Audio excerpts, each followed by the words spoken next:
My name is Charles Klein. Until October 16th, 2010, the worst day of my life was April 20th of that year. That was when I came home early from a business trip and found my wife of 6 years, Haley, in bed with Trent Miller. More on what happened on October 16th later. Haley's infidelity didn't completely surprise me. She had been unhappy with me and our lifestyle. The recent recession hit us hard, and we were struggling with our mortgage. Our house was worth less than our debt. Haley wanted to quit, but I believed we could make it through. Frustratingly, she had insisted on buying a large house, and now most of our income went to mortgage payments. Since Christmas, when Haley was disappointed with her gift, she had been difficult.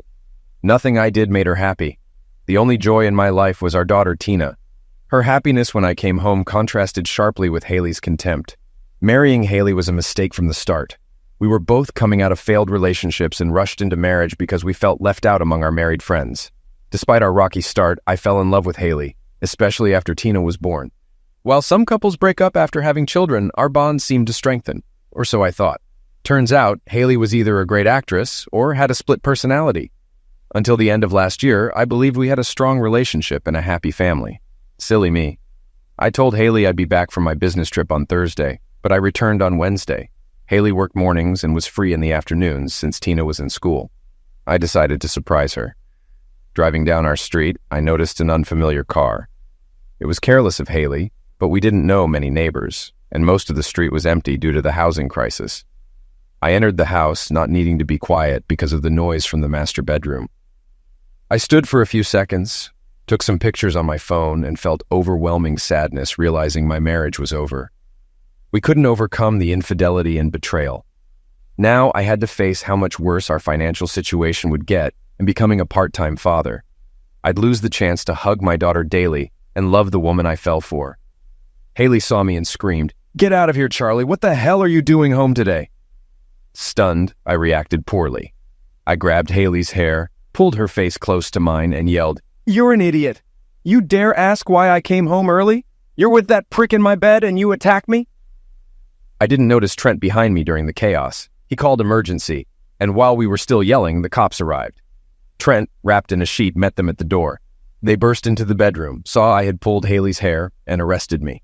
After a few days, I posted bail only to find our accounts emptied and Haley gone with Tina. I returned to an empty house. When I got back to work on Monday, a bailiff was waiting. Haley had filed for divorce, accusing me of mental and physical misuse. I countersued for infidelity, but it didn't help. The courts awarded custody to Haley, and I had to pay child support and alimony. My credit tanked after selling the house. Though I still had my job, my life was a mess. If not for Tina, I would have left town. One positive note was being cleared of assault charges. I spent too many nights at Johnny's Tavern, listening to drunks claim they wouldn't let this happen to them. Some said I wasn't much of a man for letting someone steal my wife. I switched bars after hearing "fool, fool, fool" too many times. Leaving the bar one night, I felt disrespected. My coworkers pitied or despised me. I started considering the drunks' advice on revenge. They were full of bravado about how they'd retaliate against those who ruined my life. One Sunday, while visiting my parents with Tina, I shared my feelings of powerlessness over coffee. My parents were shocked, and my father broke the silence. "Do you want revenge, Charlie?" my dad asked. "I don't know, Dad. I just feel like I have to do something." "Revenge is complicated, son. It seems to fill a void, but rarely does. It can spiral out of control. You retaliate, and then their friends or family strike back. Just ask any Chicago gang member how well the eye for an eye principle works."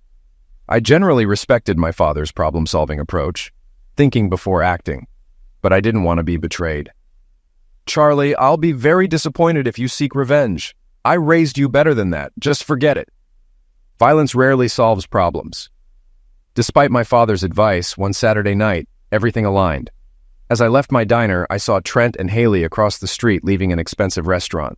While waiting for the valet, they kissed. A beautiful Lexus pulled up and they jumped in. As the car pulled away, I saw Haley's head drop into Trent's lap. I walked over to my old Chevy and sat down, cussing loudly and pounding the steering wheel. Once I calmed down, I turned the ignition.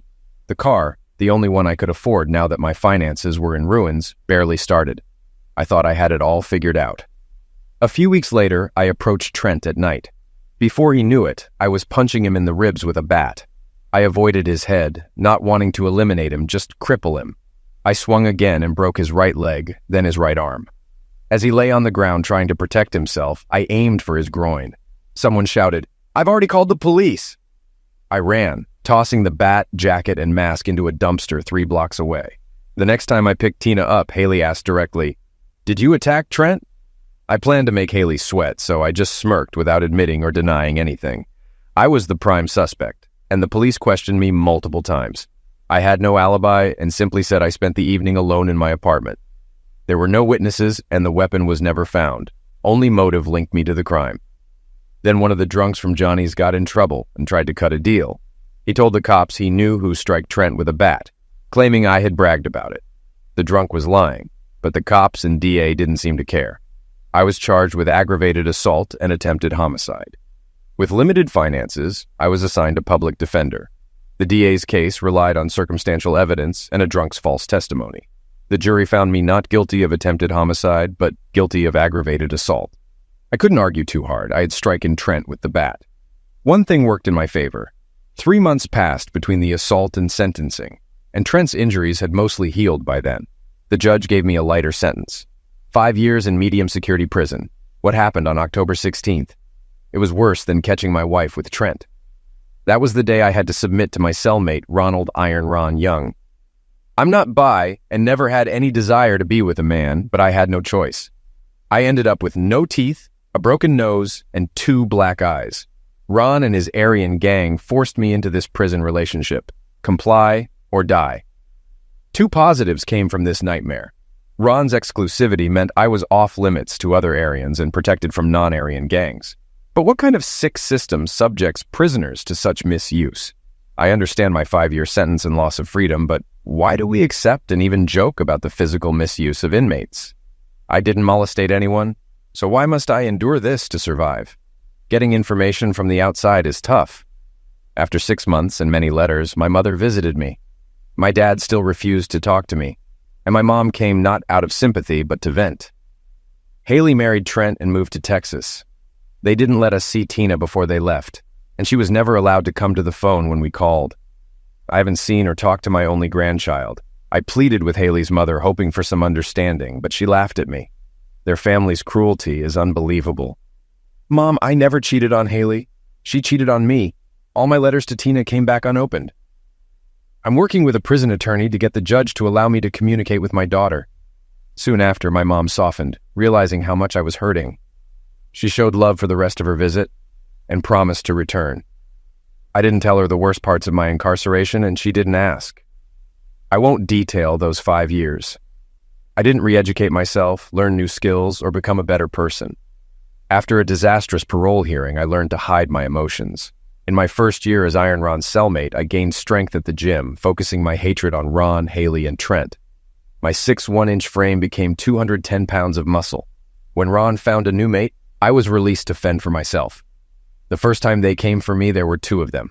They strike me badly, but both ended up in the hospital, and I went to special housing for a month. Unfortunately, my first parole hearing was scheduled during that month and wasn't rescheduled. It took another 2 years to meet the parole board. During the hearing, I struggled to find the right words. When a smug board member asked why I never apologized for bullying my ex-wife, I couldn't hold back and spat out all the venom that had built up inside me. I was married to Haley for 6 years and never raised a hand to her. She cheated on me in our bed. My one stupid act of attacking her boyfriend forced me to submit to another man, to survive and fight off molestate attempts. The justice system let her falsely accuse me of violence, take all our property, and prevented me from hiring a decent lawyer. It allows my ex-wife to deny me contact with my daughter. I served the full 5 years with no word from my daughter. My lawsuit against Haley went nowhere. I fought for my life every day. While I didn't learn new legal skills, I did learn how to swindle people online. I took a night job loading trucks for just over minimum wage, enough to stay off the streets. During the day, I worked on a new computer, creating the persona of Amy Carson, a widow building a humane shelter for pets. The Save Our Furry Friends website solicited donations, and with tens of thousands of email addresses, I managed to bring in some cash. In 2 months, I had $21,000, enough for my post-prison goals. Candy Sweet was a vision on a bar stool. It had been over 6 years since I touched a woman. I had a clinic certificate and $700 in my pocket. Dressed in Goodwill slacks and a sport coat, I approached her. "Charlie," she smiled, wearing pants. "Why pants, not a skirt?" I wondered, since I was spending the night with this beautiful escort for $600 plus tip. The slacks hit her prosthetic leg, which some customers had complained about to get a discount. It didn't matter to me, but I was happy to save a couple of $100. I ordered a shot of bourbon and sat next to Candy, who had a martini. The guy on her right gave me a dirty look. "The gentleman next to me insisted on buying me this drink," Candy said. I told him I was waiting for someone, so it wasn't necessary. Candy placed her hand on my shoulder, signaling me to stay calm. I counted to 5 and stayed composed. I pulled out a $20 bill. "Excuse me, sir. I appreciate you buying my companion a drink, but could you kindly accept this as a repayment?" I held the bill so he could see the scars on my hand, a reminder of prison fights. He smirked and took the $20. "Can't blame a guy for trying with such a beautiful lady." "Have a nice date," he said, then walked away. Candy thanked me for being a gentleman. "Where did you learn to diffuse situations so well?" she asked. It's too early to get into my life story, and I've heard it's best not to ask escorts personal questions. Let's talk about these cabanas. When the bartender placed my bourbon in front of me, he said, "It's on the house. Thanks for handling that politely. We had a fight here last week that cost me $400 in damages. I'll never see a dime from the drunk who caused it, and my insurance doesn't cover the full amount." I raised my glass to the bartender and took a sip. He had poured me a good one. Candy and I finished our drinks, said goodbye, nodded to the other guy, and stepped out into the night air. "I have a room next door. Need anything to eat before we head over?" I asked. "No, I'm fine. Maybe we'll order pizza or Chinese food later. It's your money. We'll do whatever you want." I took Candy's hand and led her to the hotel. In the elevator, I couldn't stop smiling. Candy looked at me. "What?" she asked. "You're just so damn beautiful." We got to the room and got right to it. Afterward, we rested. I wasn't expecting that. Candy looked at me again. "What?" she asked. "I didn't expect it to be so good and for you to enjoy it so much." Candy laughed. "Well, I'm a professional." She kept laughing, but not at me anymore. "I've never paid for this before. I thought someone doing it for a living would have to pretend, but you didn't seem to be pretending." "Thank you. Do you want to order now?" We ordered Chinese food and showered while we waited. I noticed her prosthetic leg for the first time. It was metal just below the knee. She saw me looking. "Does it bother you?" she asked. "Actually, no, it's amazing. When we walked to the room, I didn't notice any limp." We made love again and went to bed. In the morning, we showered again, and she caught me looking at her prosthetic. "It was a motorcycle accident," she said. "What?" "My leg. Everyone wants to know how it happened. You were too polite to ask." I was told not to get personal. But now that you bring it up, how did it happen? "The guy I was dating was Randy. He bought a new bike and wanted to show off, claiming he was a great rider. I was stupid and rode with him. He started showing off, lost control, and we went down. I lost my leg." "What happened to Randy?" "Neither of us wore helmets. Another stupid decision. He damaged his head on a lamppost, went into a coma, and died a week later when they turned off the machine. I know I sound cold, but he crashed, and now my leg is gone. He didn't have insurance, so I had to cover all my medical bills. That's why I'm a strumpet. The worst part? My parents cut me out of their lives when they found out. They didn't want a strumpet for a daughter. There are worse things than getting paid for lovemaking." "Like what?" "Like my ex-wife, for example." So I told Candy about Haley. She agreed my ex was worse and called her an even bigger strumpet. All I could do was laugh, probably for the first time. "Are you hungry? Can I buy you breakfast?" I asked. "Yeah, that would be nice. Then I have to get to class.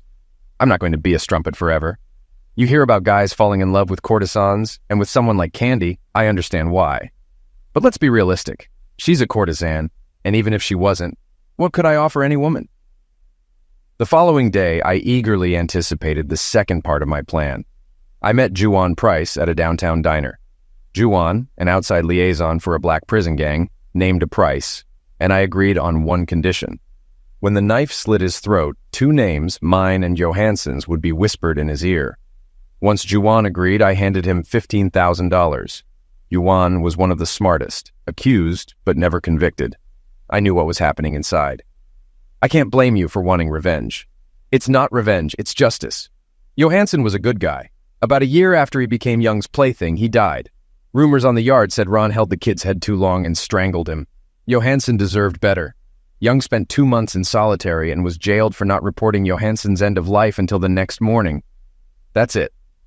Whatever the reason, he's a dead man, and you know no one will ever find out about our deal, right? I understand. I haven't lasted 5 years by talking too much. Juan nodded and left. 4 days later, 4 inmates were eliminated in a prison riot triggered by the stabbing end of life of Arian Ronald Iron Ron Young. 1 inmate was suspected of the homicide and was eliminated in the riot. The prison closed for 3 days. The Amy Carson website had run its course. I shut it down before law enforcement noticed and started maltreating me. It was a small matter now, with too little money involved for any agencies to investigate. My focus shifted to finding Tina. Haley's Facebook page had disappeared 2 years ago. The last post said their family lived in the Dallas suburbs. Tina had just turned 9, and the Happy family, Haley, Trent, and Tina, posed in front of Disneyland's gates. Then, nothing. Imagine my surprise when, just for fun, I Googled Trent Miller and found he was living in Chicago again. Nothing came up on Haley, but at least I had a lead. It cost a private investigator 1,000 of my illicit earnings to find out where Trent lived and worked, that he no longer lived with my ex and where he hung out after work. It took Trent a few minutes to recognize me sitting next to him at the bar. Understandable, since I looked different from the last time he saw me, during my sentencing for striking him with a Louisville slugger. My muscular build, smashed nose, and shaved head probably looked intimidating. He turned to me and asked, "Are we going to have a problem?" I had thought about the question and prepared an answer. "No, Trent. Striking you with a baseball bat was a mistake. It cost me 5 years of freedom, countless horrors in prison, and the pleasure of watching my little girl grow up. I came to ask if you know where Tina is." "I'd tell you if I did.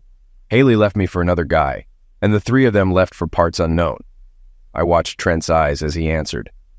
"In prison, you learn to make eye contact because eyes are the windows to the soul." I believed Trent was telling the truth.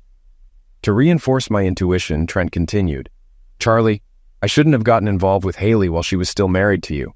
It was wrong. I really loved Haley and thought she loved me. It hurt like hell when she left me for that guy. It was the first time I understood how you felt. When we started dating, she fed me lies that I didn't realize until I came back here and talked to some couples you used to know. When I first met Haley, she told me you misused her and Tina, said your marriage was a sham, and it was only a matter of time before she died or divorced you. I thought I was her knight in shining armor. When you strike me, it only reinforced her story." Trent sipped his beer and continued. "I disagreed with Haley when she cut you and your family out of Tina's life. I thought it was a mistake. Haley told me to back off, that Tina wasn't my child, and I had no say. Tina and I had a good relationship during those 3 years. I loved her, but I was never her daddy. Tina missed you." I tried not to cry when Trent said that, but my eyes watered. Trent asked the bartender for a pen and paper. "I don't know where they ended up, but here's the name of the guy who replaced me. Barry Stewart. He was a carpenter hired by a Plano real estate developer, Chase Holmes. He was working on homes a block away from our house. I have no idea how he and Haley met. I found out when a neighbor called to ask why Haley was loading his truck. I got home just before they left. We were yelling when the cops arrived. I recognized his name and place of employment because of the police. They left, and I found a note in the kitchen saying goodbye. Our accounts were cleaned out. I spent thousands trying to find Haley, but got nowhere. A year later, I sued for infidelity and abandonment, sold the house, and moved here." Trent's face showed resentment as he told his story. He still held a grudge against Haley and me. All I wanted was to see my daughter. I thanked Trent for the information, bought him a beer, and left the bar, pondering my next move. Trent had spent thousands looking for Haley. Why should I waste my limited resources doing the same? There was one person who likely knew where Haley and Tina were, Haley's mother. However, she would probably prevent me from finding out. It was risky. If caught, I'd be sent back to prison. But I couldn't think of another way.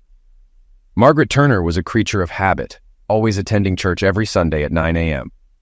She always left a spare house key in the faux stone by the patio door. Why bother with a spare key when Brutus, her Rottweiler, was always there? At 9:02, I climbed over the fence from the alley behind her house. The key was in place. I opened the patio door and heard Brutus growl, a sound that would have scared anyone else. Brutus came around the corner into the kitchen where I stood, hoping he remembered me. It had been 6 years since Brutus had last seen me. But years didn't matter. Brutus rose up on his hind legs and licked my face. He remembered the man who had picked him up at the shelter, brought him to Margaret's house, trained him, and gave him treats. While Brutus was reacquainting himself with me, I walked over to the counter, took a dog treat from the jar, and threw it on the floor. Brutus scrambled to get it. I took advantage of the pause to look around. The kitchen hadn't changed since John Turner died 9 years ago. A computer on Margaret's desk was where she paid the bills. I turned it on, and a password prompt appeared. After a moment's thought, I typed John 316. The computer began to boot up. While it was starting, I went through the drawers and found some letters with return addresses. Haley lived in El Paso. I inserted a flash drive into the USB port and copied Margaret's photo, video, and email folders. After getting everything I came for, I shut down the computer, scratched Brutus behind the ears, closed the door, and replaced the key.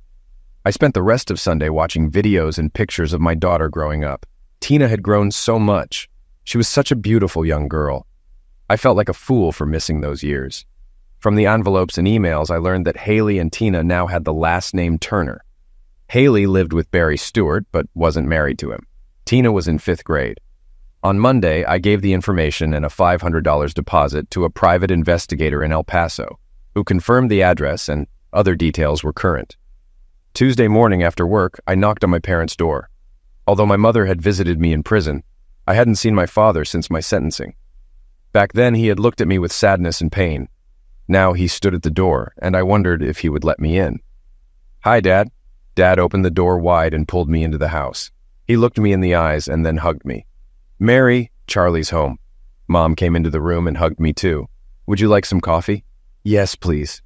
We sat down at the same kitchen table where I used to eat lunch as a child. Margaret Turner wasn't the only one who liked routines. "Mom, Dad, first let me apologize for letting you down. I'm sorry I didn't listen to your wise words. I'm sorry that I let a bunch of losers convince me to get revenge." Mom hugged me again, and Dad put his hand on my shoulder and squeezed. "I know where Haley and Tina are, and I want you to help me re-establish contact with Tina. I have a few $1,000s to go to El Paso and do whatever it takes to at least get visitation rights. Will you come with me and help?" Dad answered first. "What are you planning to do? Nothing violent, right?" I was hurt that my past actions made that his first question. "No, I'm going to consult a lawyer first. I've done my time. I'm not a parolee, so I can go in and try to get a court order for visitation. But let's be honest, I'm an ex-convict, convicted of assault. I think it would be best if my parents came with me and the three of us filed an appeal." Dad looked at Mom, and I saw the pleading in her eyes. She didn't need to say a word. Dad agreed. "When do we go?" "Can you be ready in a week? I need to give notice at work and settle some things. Can we take your car? We'll need wheels while we're there." "Yeah, I'll take it to the shop tomorrow and make sure it's ready to go. We'll head out next Monday, okay?" With that, I had another cup of coffee and caught up on some family gossip. It felt good to be home again. Over the next few days, I used my free time to find the best family lawyers in the El Paso area. After finding one with great reviews, I called and made an appointment for the following Thursday. That gave us 3 full days to drive to El Paso. I hoped Dad and Mom could make the trip. Dad was almost 70, and Mom was 66. Dad's Lincoln Continental. Turns out good old Mom is a big Matthew McConaughey fan. It would have been the perfect car for the trip. But when Dad found out about the Thursday appointment, we all agreed to leave on Sunday and have an extra day to cover the 1,500 miles. That Sunday, I, a 36-year-old man, set out on the trip with my mother and father. We drove out of town. It's all freeways now, but years ago it was Route 66. Before we entered St. Louis, Dad told us how when he was only 3, his parents drove that road to Los Angeles. Back then, all the roads were 2-lane roads. You couldn't drive more than 400 miles in a day. It took the family 7 days to get to Los Angeles. It seems my grandfather, who died before I was born, had a job waiting for him in California. One of his army buddies was in the painting business. After the war, with all the new buildings being built, it was supposed to be a gold mine. Unfortunately, Dad said his mom, my grandmother, was homesick the whole year they lived in Pasadena. My grandfather packed up the family and returned to Racine. Everything ended up working out for the best. My grandfather became the CEO of an aluminum smelter. He was doing well until he was found hunched over his desk, dead of a heart attack at 58. I was born a year later and named in his honor. During the 4 days we spent in the car, Mom and Dad shared more stories about the old days, stories I had either forgotten or was too busy to listen to growing up. I moved away when I was 18, so this was the longest we had spent together since our last vacation to Washington, D.C. when I was 14. On Thursday afternoon, we arrived at the law office of Gladys Harper. Unlike my previous encounters with the law, this was a positive experience. I told the lawyer everything: how I was convicted, my time in jail, the lack of communication with Tina, how my parents were also deprived of contact, my divorce from Haley, her subsequent marriage, and her divorce from Trent. The lawyer's eyes lit up when she heard that Trent was suing for infidelity and child abandonment. It wasn't a pretty picture, but it didn't make Haley look like an angel either. The lawyer's reluctance to take our case vanished when my mother nearly broke down in tears, explaining how she couldn't hold on to her granddaughter. I gave the lawyer a deposit, and she started working on the paperwork. Now, all we had to do was wait. We decided not to spend the weekend in El Paso, and instead traveled to Big Bend National Park. Despite our preoccupation with the events in El Paso, it was an incredible weekend enjoying the sights of the quiet and stunning park along the Rio Grande. 4 days later, I received a call from Miss Harper, the administrator. We were to meet at her office Tuesday morning to prepare for a hearing before a judge. By Tuesday afternoon, Gladys Harper was busy. She even had a signed statement from Trent Miller stating that Haley had dumped him and severed his relationship with Tina. I later learned that Trent did this on one condition: Tina had to be told that Trent had not abandoned her and that he loved her. We met again in the lobby of the courthouse and headed to the judge's office. I'm not naive. It was clear within the first 10 minutes that the judge and our attorney had a great working relationship. We answered the judge's questions.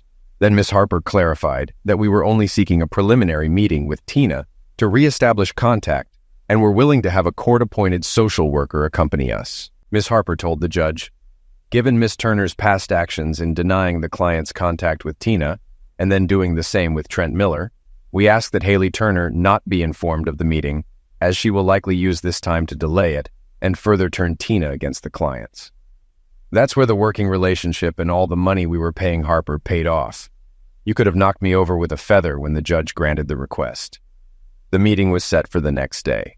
We were to pick Tina up from her school with the judge's order in hand, accompanied by Miss Harper and a social worker. We were given 3 hours to take Tina to a local cafe, talk to her, and then drive her home.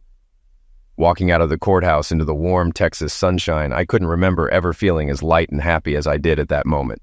It took all my willpower not to hug Miss Harper right there. She said she was already working on the paperwork to establish visitation rights for me and my parents. "We'll meet tomorrow at 1:45 in my office. The social worker will go with you to the school. Once we pick up Tina, I will leave you. The social worker will stay with you until you take Tina home. Until tomorrow, don't do anything that could mess things up. Stay sober. Stay calm. Whatever you say or do, especially when Tina's mom overreacts, stay calm. We expect her to do or say something in front of the social worker that will only help us when we petition for visitation. Treat the social worker like she is your friend, because she may become one when the case goes back to court. The judge just gave us a valuable gift, so treat it that way." With those words, she walked away. I hugged Mom and Dad and thanked them again for their help. The next 22 hours dragged on. We stayed close to the hotel and grabbed a bite to eat at the diner across the street. Part of me expected something bad to happen. Would we show up at Tina's school tomorrow and find that she wasn't there? My parents tried their best to reassure me, but I could see the worry on their faces. We arrived at Gladys Harper's office at 1:35. Minutes later, a short, stout woman of Hispanic descent entered the office. Miss Marie Hernandez introduced herself and spent several minutes explaining how she would conduct surveillance while trying not to be intrusive. Apparently, she had read our attorney's motions because she was very kind to my mother. Like one grandmother to another, Miss Hernandez also gave us some advice on how best to approach Tina after such a long and traumatic separation. Later, we were grateful for this advice. I had been plagued by anxiety about how Tina would react to my appearance. We walked into the school's administrative office 30 minutes before dismissal. The principal and vice principal read the court order, called the district office, and spoke with the legal department before agreeing to allow Tina to leave with us. 10 minutes before the dismissal bell rang, Tina was taken out of class and brought to the vice principal's office. The first person she saw was my mother, and Tina's eyes lit up when she recognized her grandmother. "Nana!" Tina ran into her grandmother's arms, and my mom dropped to one knee to hug her back. She was openly crying. Tina looked up when she saw my father approaching. "Daddy!" When Tina started talking, she couldn't say Grandpa and called him Daddy instead. The name stuck, and we all thought it was cute. Daddy picked Tina up, hugged her, and kissed her on the nose. Tina then looked at me, standing off to the side. "Daddy?" given my changed appearance since our last meeting. Her hesitation was understandable. Miss Hernandez had suggested letting Tina see her grandparents first because they looked the same as 5 years ago, and there's always a special bond with grandparents. I knelt and held out my arms, praying my hug would be accepted. Tina ran into my arms. Our reunion was interrupted when the vice principal entered the office with Haley, who was waiting in the parking lot to pick up Tina. Haley looked around and exploded. "What the hell is going on? What are you all doing here? Leave Tina alone!" Miss Harper entered with Miss Hernandez beside her. Miss Harper handed Haley a court order. "Miss Turner, this court order allows Tina's father and grandparents to visit her today for 3 hours, accompanied by Miss Hernandez to ensure her safety and compliance with the order to return Tina to you within 3 hours, starting immediately." Haley glanced at the papers and tossed them back to Miss Harper. "I don't care what these papers say. You can't just come in here and take my daughter." Haley pointed at me and my parents. "Those people have no business being here. She's my daughter." Haley grabbed Tina, who hid behind my mom. Miss Hernandez, standing in front of Haley, noticed this dynamic. "Miss Turner." Before she could continue, Haley shouted at her, using derogatory language about Miss Hernandez's ethnicity and physique. "Miss Turner, do you want me to call the police? If so, keep it up, and I guarantee you will be put in jail until you calm down and stop threatening people." At this point, the vice principal intervened, trying to calm Haley down. They entered her office, and we took the opportunity to leave with Tina and Miss Hernandez. The 4 of us sat in a small cafe a few blocks from the school with Miss Hernandez at a nearby table. She had advised us on how to start a conversation with Tina after so many years apart. We followed her advice, and it made a big difference. Tina didn't seem intimidated by our presence, but my heart broke when my little girl tearfully asked, "Daddy, why didn't you ever call me or write me? Why didn't I get cards for my birthdays?" Thankfully, I was prepared. I pulled a large manila envelope from Mom's purse. "Tina, I thought of you every day we were apart. Here are all the letters, postcards, and birthday cards I sent. They were all returned to me. Your mother sent them back. She didn't want me and your grandparents in your life. Twice I hired lawyers to get her to let me talk to you." I showed Tina the envelopes, each marked "Returned to Sender" by Haley. "But why did she do that, Daddy?" I wanted to say, "Because your mother is a cow," but I didn't. I took her hand and said, "Someday you'll have to ask your mom about this, but not today. Today, let's just talk together. You, me, and your grandparents. We all love you and want to know how you're doing in school. What are your friends' names? Do you play sports?" 3 hours flew by. The 5 of us got into Dad's Lincoln and drove to Haley's house, arriving right on time. Haley was standing on the porch, smoking a cigarette, looking pissed off. I parked the car at the curb when Tina asked from the back seat, "I want to show you my room." I looked at Haley and replied, "I don't know if that's a good idea today, Tina. Your mom doesn't seem to want us in your house." "But it's my house, and I should have the right to invite people into my room." Tina looked so offended that Mom said, "Why don't you show me your room today, Tina? Next time we can all see it." Tina agreed. Miss Hernandez said she needed to accompany them. Mom, Miss Hernandez, and Tina got out of the back seat and walked up to the porch. Dad and I couldn't hear the words clearly, but the exchange was heated. As intimidating as Haley looked, Miss Hernandez was even scarier. A few minutes later, Mom, Miss Hernandez, and Tina entered the house. Haley stayed on the porch, shooting daggers at Dad and me. She even tripped us up. To this day, I don't understand why Haley hates me so much.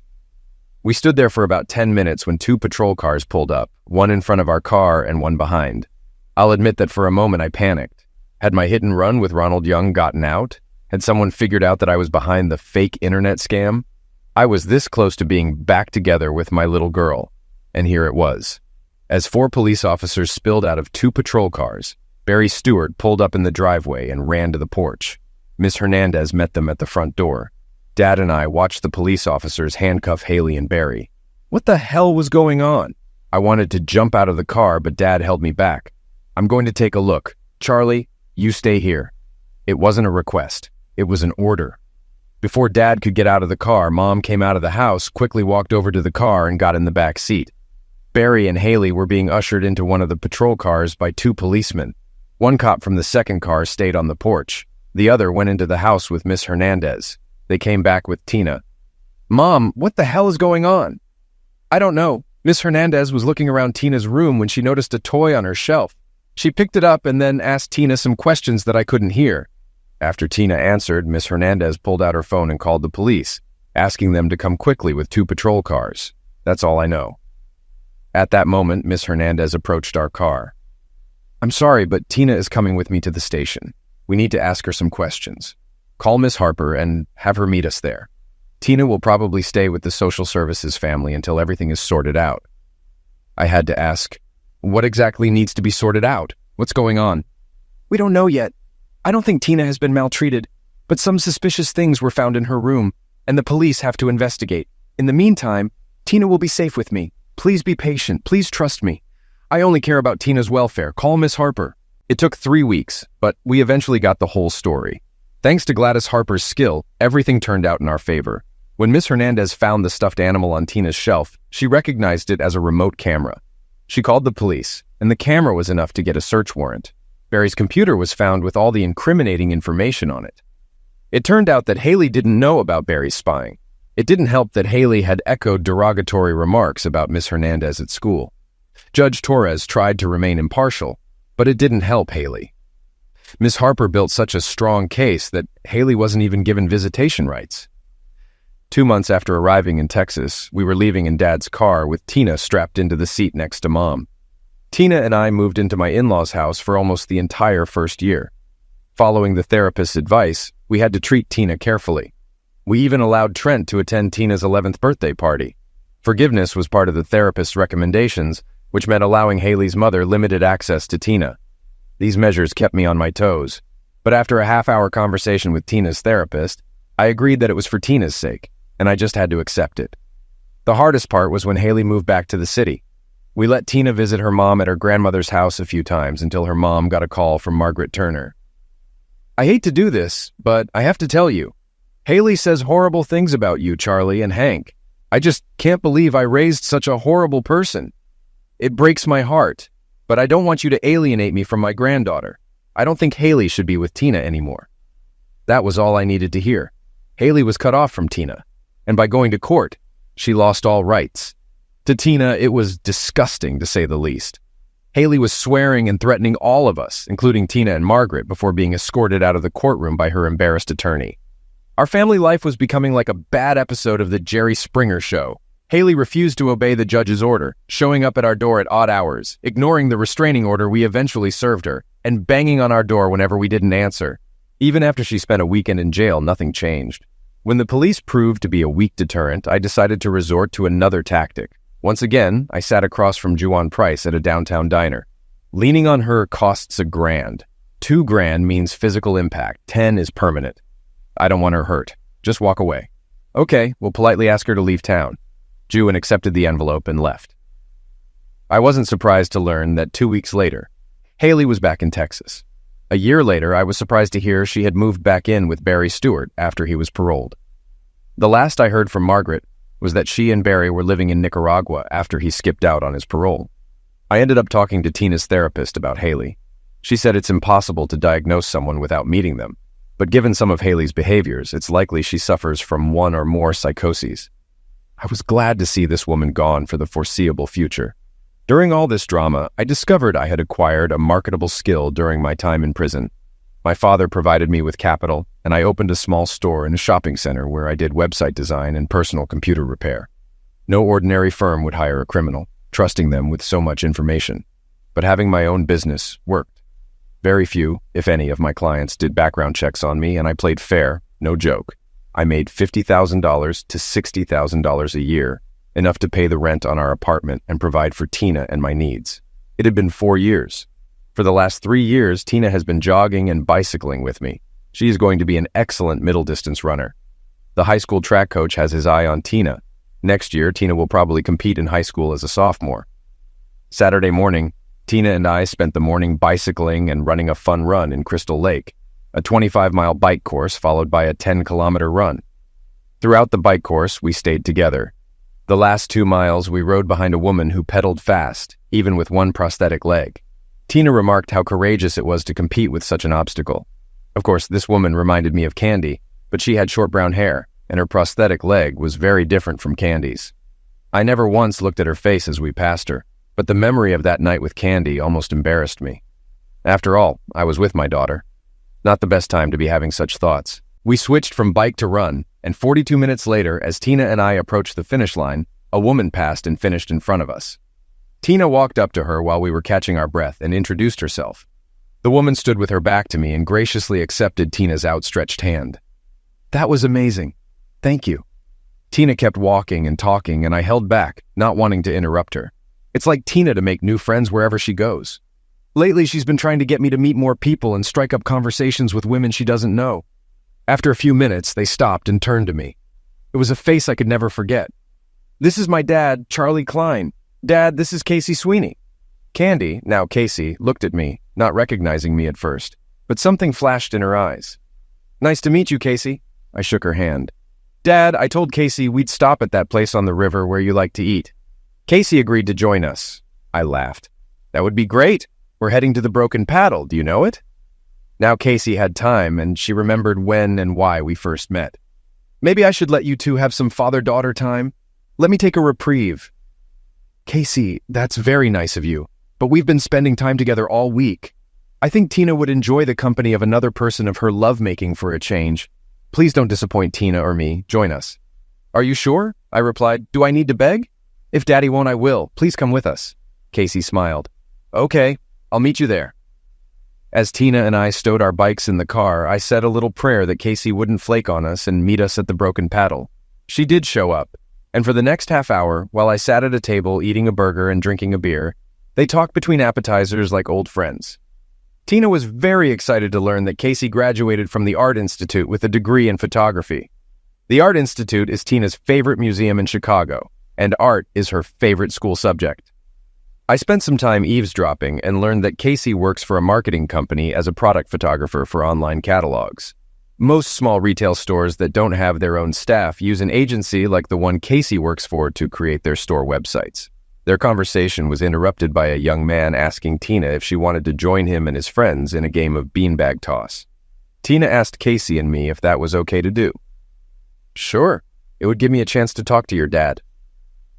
I agreed, and Tina left with the young man. I followed her departure with my eyes, glad I could keep her in sight. You'll have a lot of work to do. She's already a beautiful young woman. Yes, but she has a good head on her shoulders. I trust her. Thank you for joining us. I didn't know what to expect when you recognized me. I'm glad you did. I don't remember Tina getting attached to anyone as quickly as she did to you. I want you to know something. When I was in the business, I didn't react to men the way you did. The way you acted with that man at the bar. And the way you treated me respectfully that night. Why didn't you ever call me again? I was hoping you would call. I decided to tell her the truth. I needed to deal with my reunion with Tina first. And when that turned into me becoming a full-fledged single parent, I focused on our relationship and Tina's mental health. I had just gotten out of prison, and it would have been easy to fall in love with you, especially with how beautiful you were. And you didn't want to fall in love with a strumpet? I didn't say that. Please don't put words in my mouth and don't think that way. I'm sorry. Are you still working as an escort? I decided to use a nicer expression to describe Casey's profession. No, not since I graduated and got this job.